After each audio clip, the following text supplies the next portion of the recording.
So I almost got scammed, but I was so annoying that the guy just gave up on me. This is also a cautionary tale as to why you should not trust those AI summaries at the top of your Google results. So the other day, my husband and I were flying out to Vegas, and it's the night before. It was a 6 a.m. flight. So nightmare scenario all around.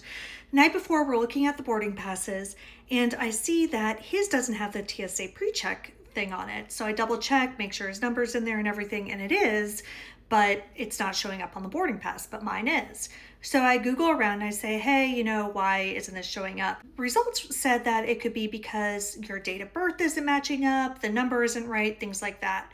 So I look, and it turns out that his date of birth had been entered wrong. So I started Googling around again and how do we fix this? And this is on Frontier. So I Googled and I got this. If your date of birth is wrong on your Frontier Airlines profile, you need to contact Frontier support, chat or phone to fix it. Ethan got on chat, but that was taking forever.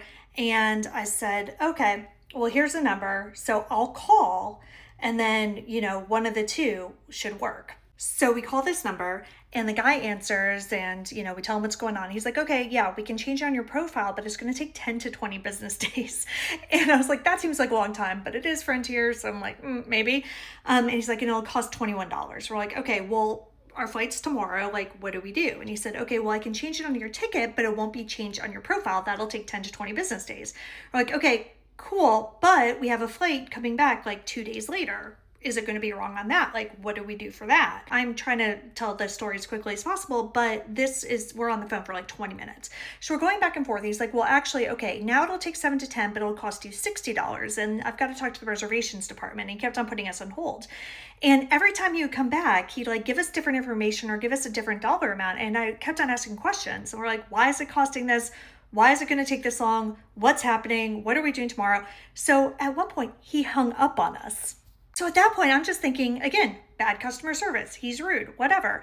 And so we're like, what are we doing? And meanwhile, Ethan's still in the chat on the app and nobody's coming to get him. So we're like, gah. So we call back and we're desperate. It's the same guy.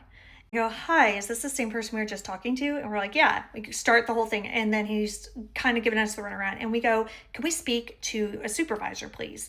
And he goes, yes, hold on. And he comes back on, I swear to God, lowers his voice and goes, hello. This is the supervisor. Legitimately, he Kevin McAllistered us in Home Alone 2 trying to get a reservation to the Plaza Hotel. It was unbelievable, and it was so obvious, and we were just so we're freaking out, and so we're just okay, and we try to go through the whole thing again.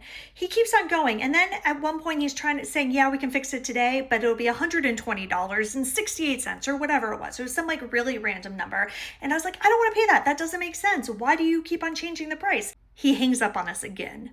It's at that point that I start to go, okay, let me pause and pay attention to all these red flags. I didn't get a, hey, this call might be monitored for quality assurance. It was the same guy. He Kevin McAllistered us. And I was just like, I don't think this is real. And yes, I should have caught on sooner, but travel, I'm working on limited sleep. I'm sorry. So I Google again, and I Google the number that I called. And this is what came up.